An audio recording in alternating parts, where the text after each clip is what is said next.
একজন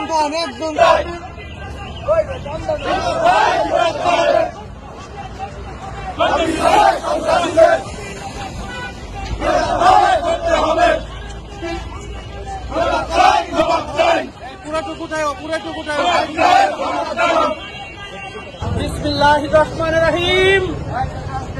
সম্মানিত জনতা, অত্যন্ত দুঃখের সাথে জানাচ্ছি, ফরিদপুরের সম্পদ নয়, ডাক্তার শাহীন কমরপুরের সন্তান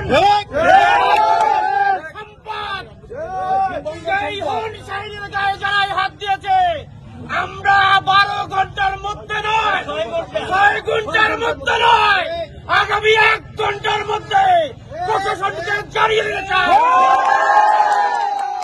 যদি গ্রেপ্তার না করা হয়, পুরো হিসাবে অচল করে দেওয়া হবে। কোনোভাবেই কমরপুরবাসী এটা মেনে নিতে পারি না। এই একজন গরিব জনবান্ধব ডাক্তার, যিনি হাজার হাজার লোককে বিনা পয়সায় চিকিৎসা দেয়,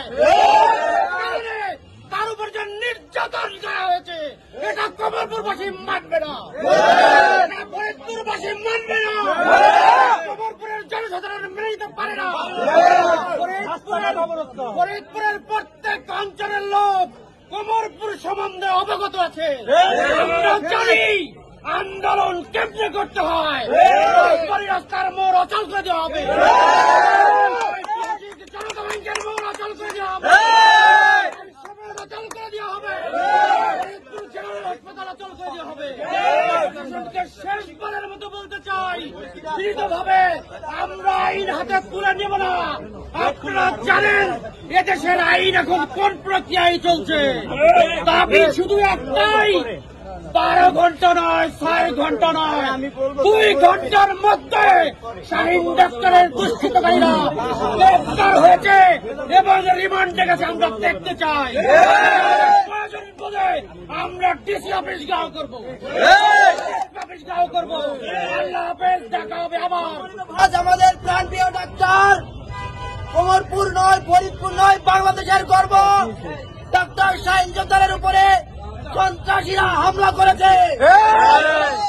আমরা সব সময় প্রশাসনকে সম্মান করে থাকি।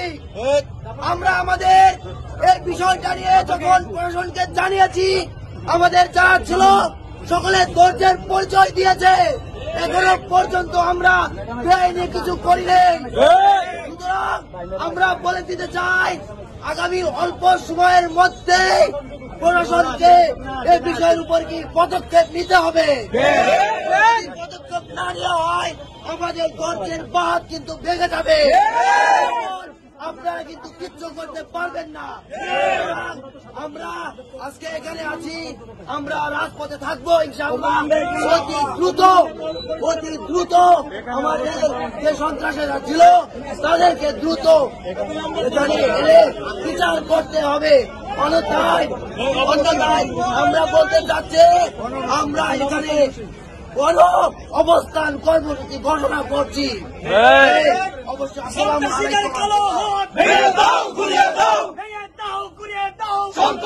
আলাইকুম।